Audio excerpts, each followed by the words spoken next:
What if the danger that you fear in the world or from circumstances is actually coming from your own thoughts? What if the sense of vulnerability that you carry is not caused by the situations around you, but by attack thoughts that you believe are protective?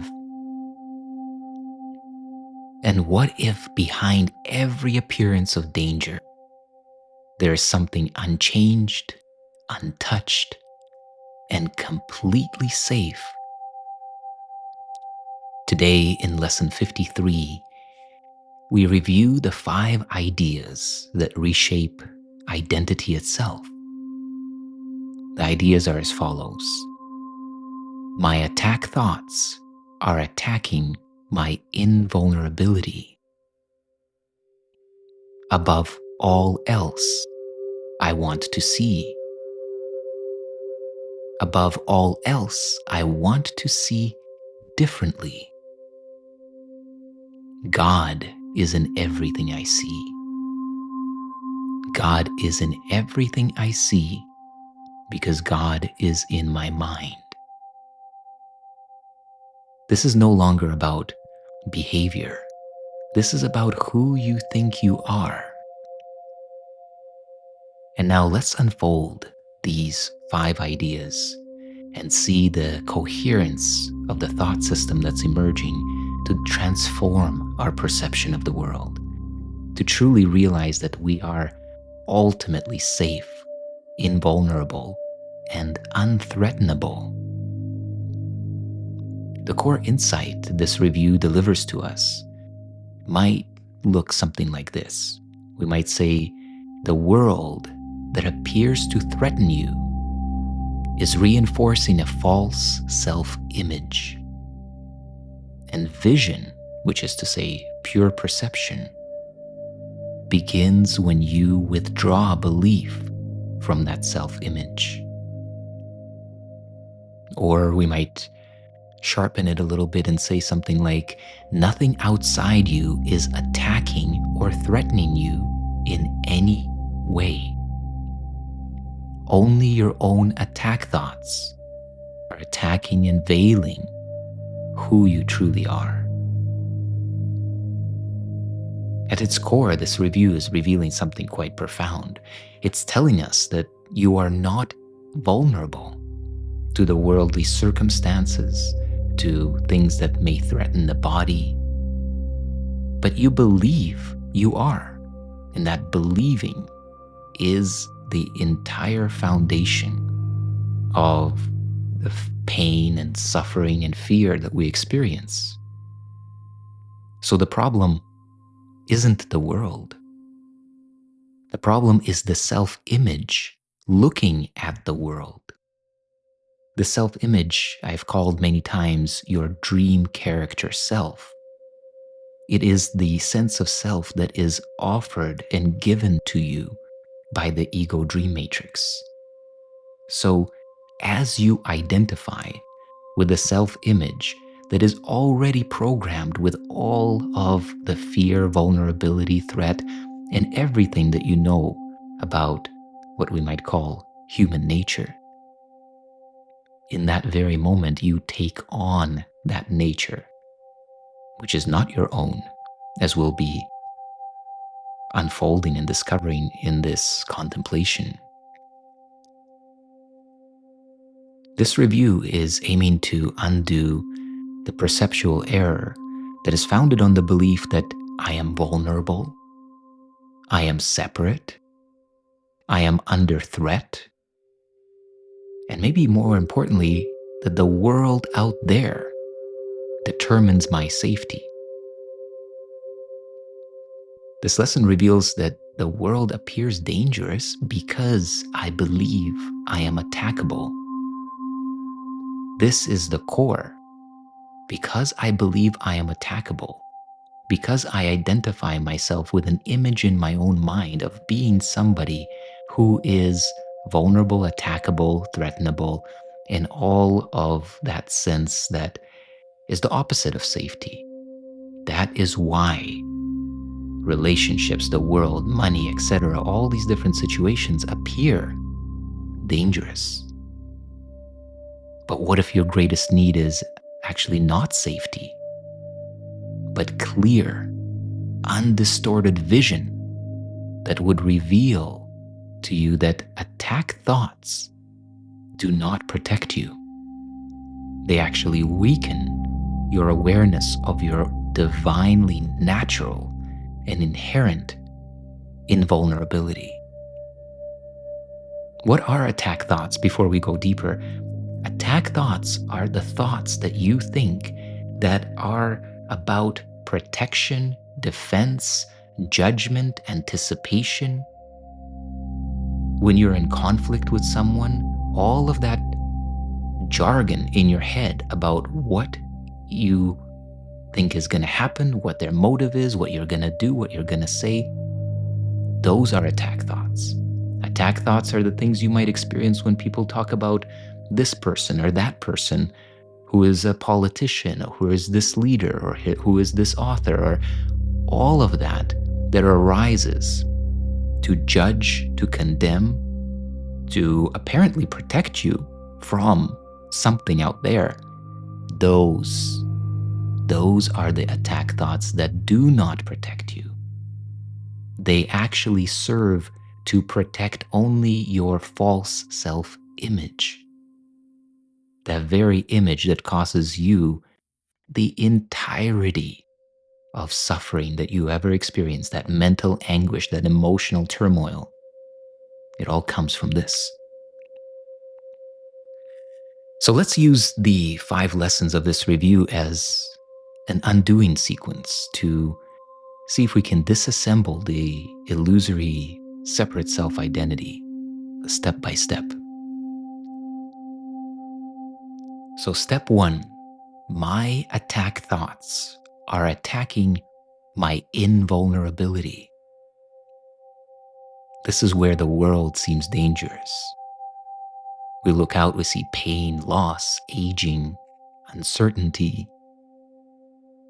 But this lesson says that attack is not coming from the world. It is coming from your thoughts about yourself. So if you believe you are a body, you will feel threatened. None of this is going to make sense to a body-based identity. It sounds like spiritual bypassing. If you believe you are separate, likewise, you will feel exposed. No safety can be given to a separate self because there is no separate self.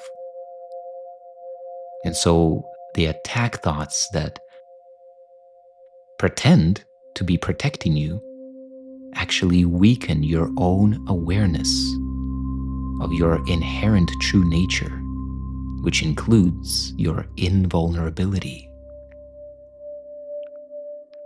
Step 2 is your declaration of your true alignment. You'd say, above all else, I want to see.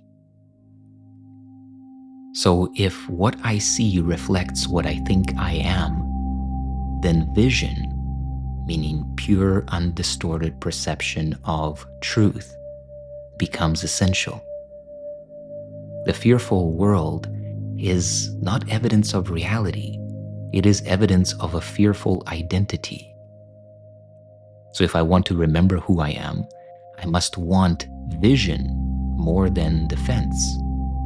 And we explored this dynamic in the previous lesson, where we were challenged to basically see that we want validation and justification more than we want to know the truth. So this step is a decision point.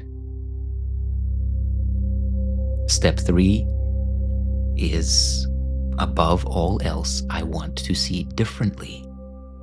You are ready to trade in the perception of the old world seen through the eyes of the self-image, quote unquote eyes, because images can't see, for the awareness of truth.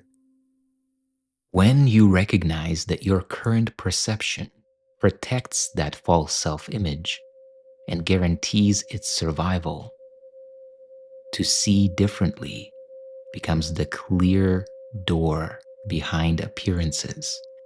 And that door now finally stands open for you to walk through. So by recognizing what you do not want, you have this opportunity to pivot towards what is the other way. Step 4 is where we shift the frame entirely. We say, God is in everything I see. It's the recognition that behind every fearful image, there is something unchanged. Behind every projection, there is truth. The world you see is, we could say, it is layered. Appearance is layered over reality. But reality has not been altered. It has only been veiled. And lastly, step 5, God is in everything I see because God is in my mind. And this step brings it home. The reason truth can be witnessed is because it is already within you. It is behind the attack thoughts. Behind the attack thoughts is oneness. Behind separation is shared mind. So you're not trying to create safety. You're not trying to arrive at oneness. You're simply uncovering it. So if we were going to put it all together in one sentence, it might go something like, the world feels dangerous because I have mistaken myself for something vulnerable. But behind that mistake, I remain untouched. Yeah, I remain as God created me. So now, let's take our contemplation deeper. I want to invite you to drop quickly and softly into pure awareness of presence. Stepping out of time into this instant, just now. Bringing your attention to the here and now. You may notice that your thoughts begin to slow down or quiet. The body may relax, the breath may begin to flow more fully, more easily.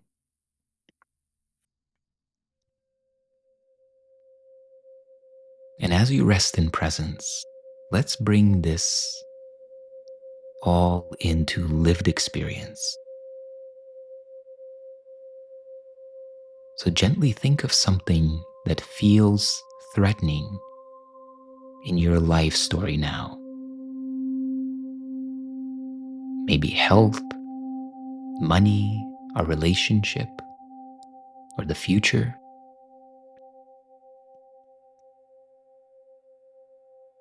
Allow yourself to settle on a situation.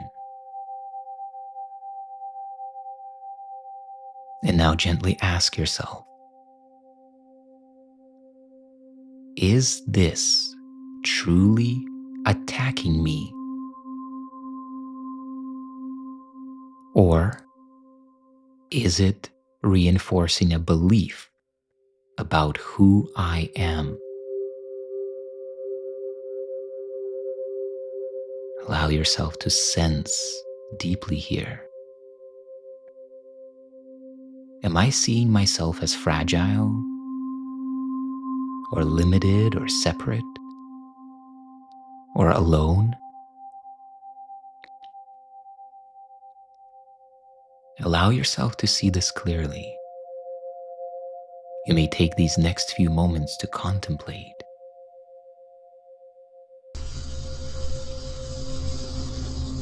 And as that clear seeing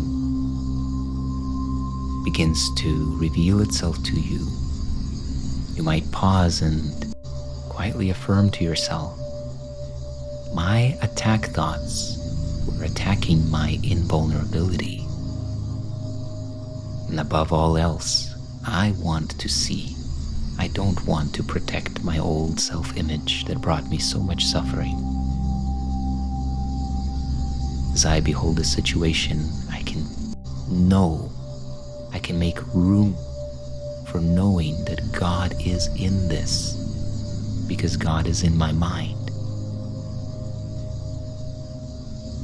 And then just simply notice if the situation softens even slightly. So take these next few moments now to contemplate.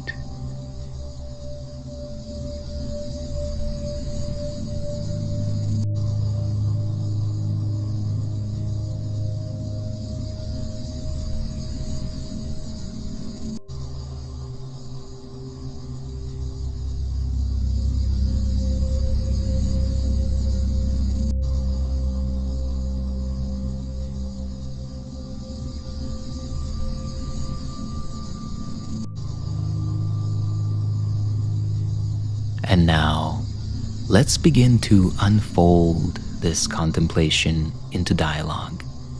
And the very first question that I want to ask is this. If my attack thoughts are attacking my own invulnerability, then the world doesn't make me feel unsafe.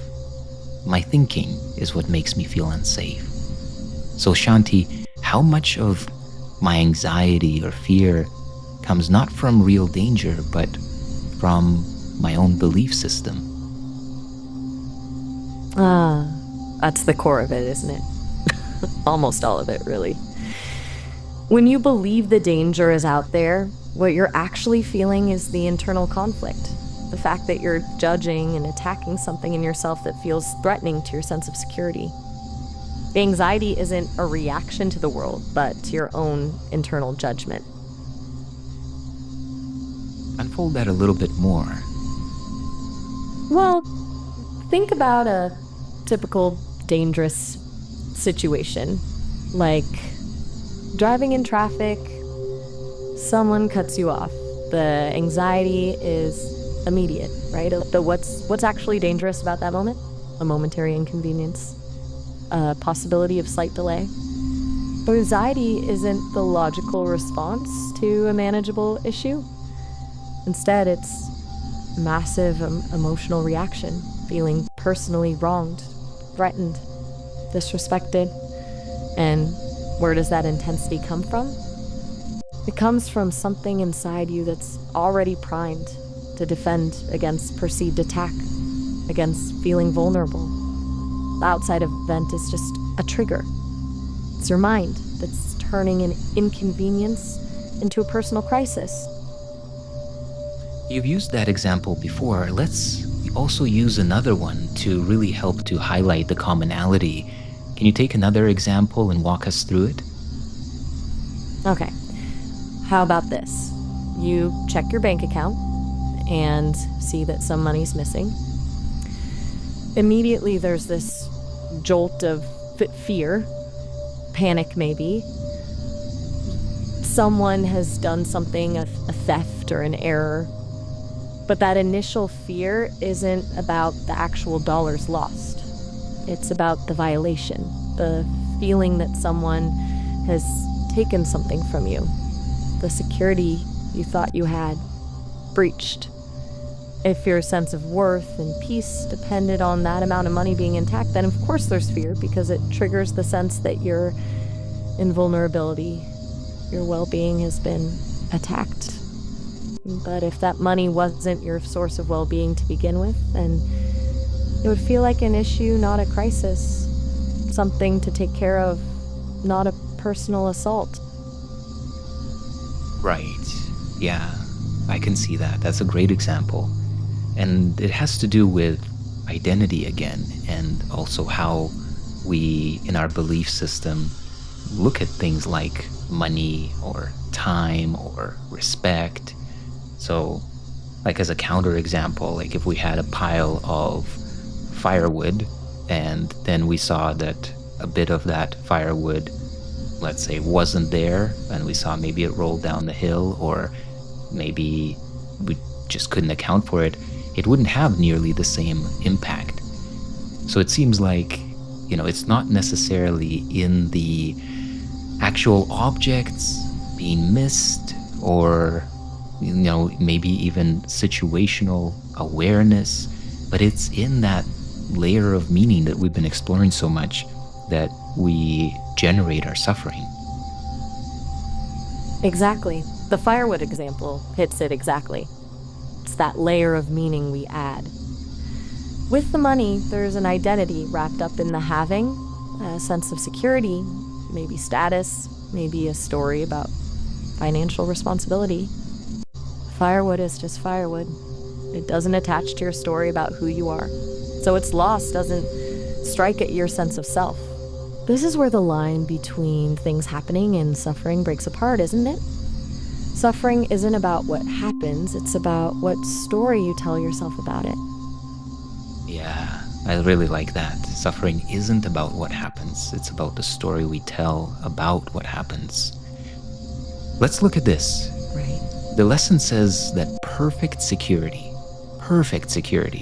and complete fulfillment are my inheritance, but I traded them in for the world I see. It's a pretty profound claim. So I wonder, if we zoom into this, what have I accepted as a normal human struggle that might actually be a forgetting of who and what I truly am? The default story we accept is scarcity, I think. The idea that there's only so much of everything, only so much love, only so much time, only so much security, only so many good things to go around. We act like we're in competition with the universe or each other, constantly protecting what we've got. The lesson suggests that all of it is limitless and already present. The struggle we feel, worrying about finances, relationships, health, the future, that's not normal. It's just us behaving as if reality isn't what it actually is, as if we're actually separate from Source, and as if there's something to be afraid of. Right. And all of that is anchored in that self-image, which I get the sense that it's the ultimate anchor for this, if you want to call it, sense of imprisonment, right? Because if what I see reflects what I think I am, then the world I experience is holding my self-image in place.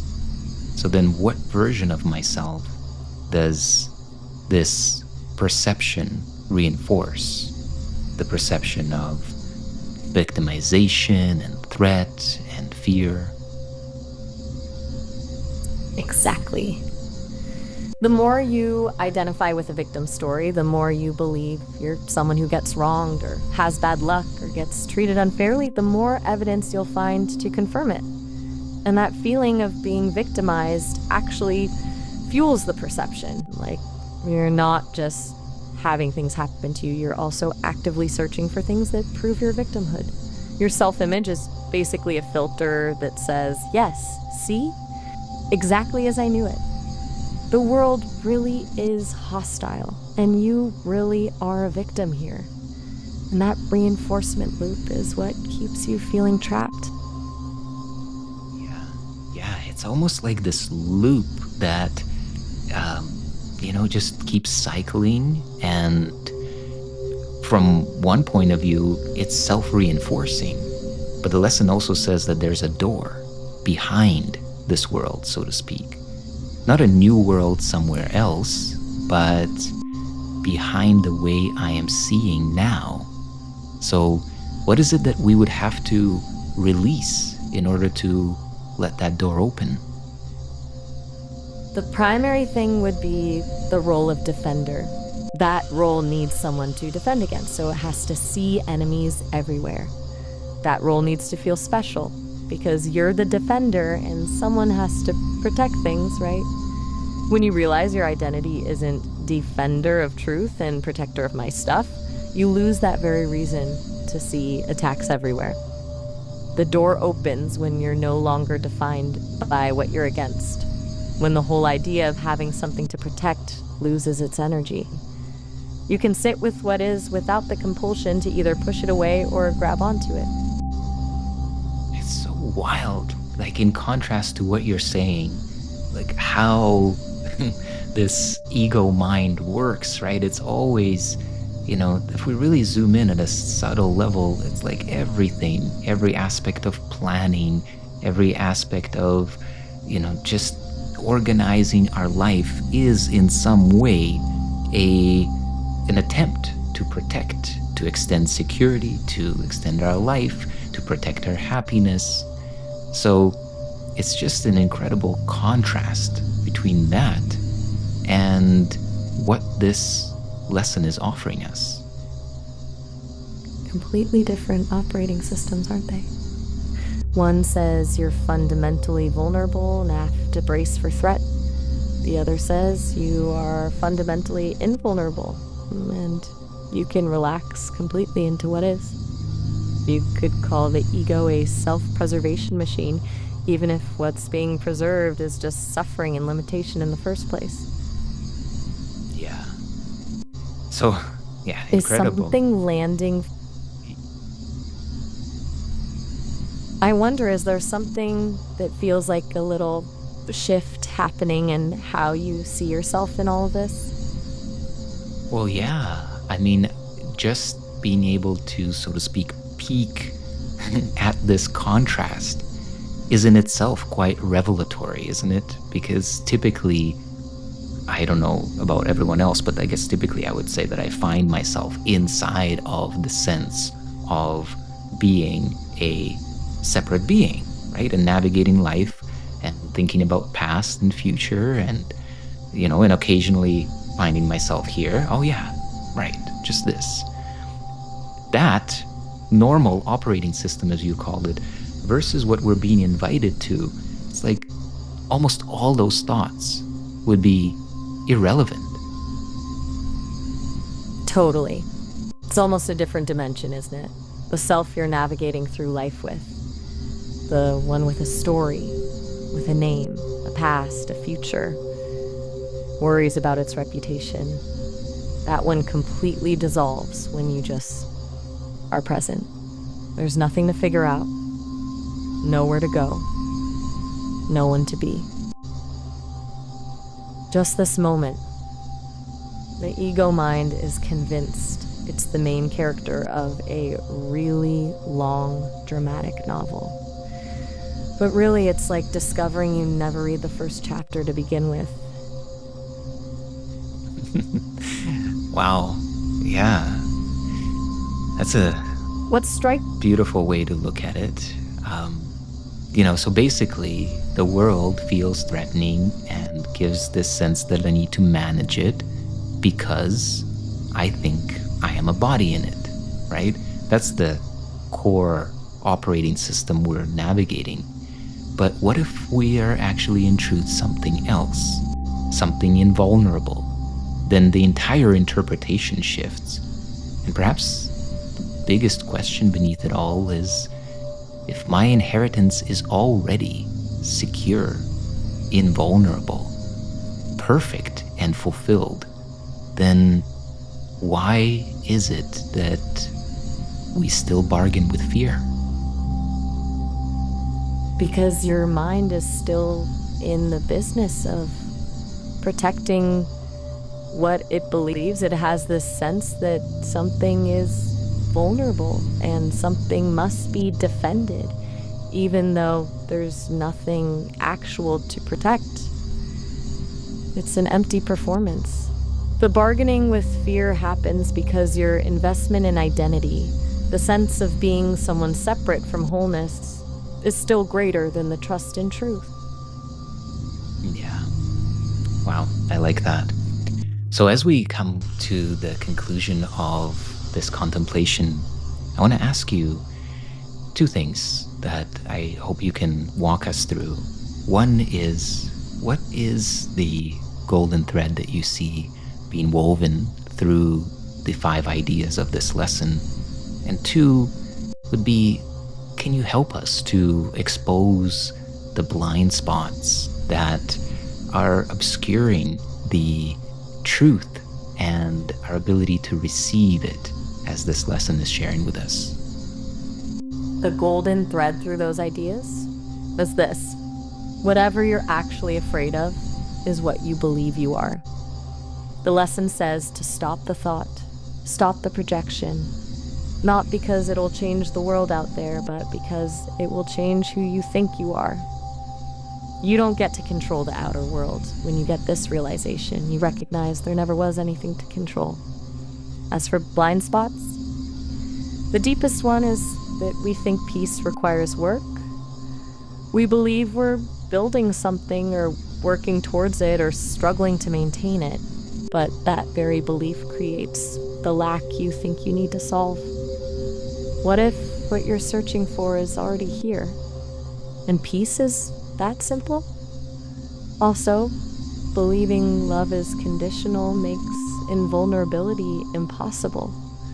If God approves of some people and not others, then someone might be unworthy or unsafe. That belief creates exactly what it thinks it needs to protect against. So we stay in that loop, convinced our vigilance is necessary because there's real danger out there. Wow, this was really good. Thank you so much for that, Shanti.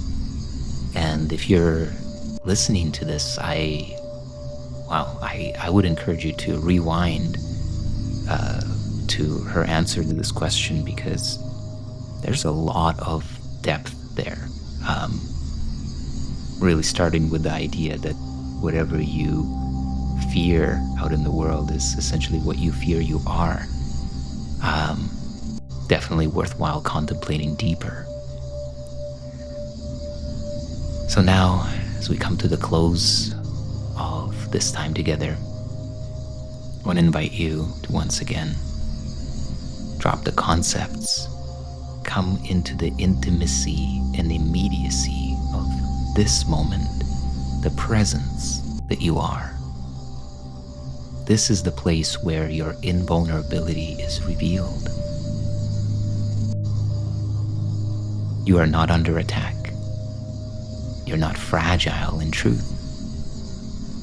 Behind every appearance, the infinite creator is. Behind every thought of separation, oneness awaits your recognition. So if today you're willing to see even one situation that you thought was threatening as not truly dangerous to you, then I want to invite you to mark this moment for yourself. Share your insights and realizations in the comment section below the video. And now, let us go into the silence.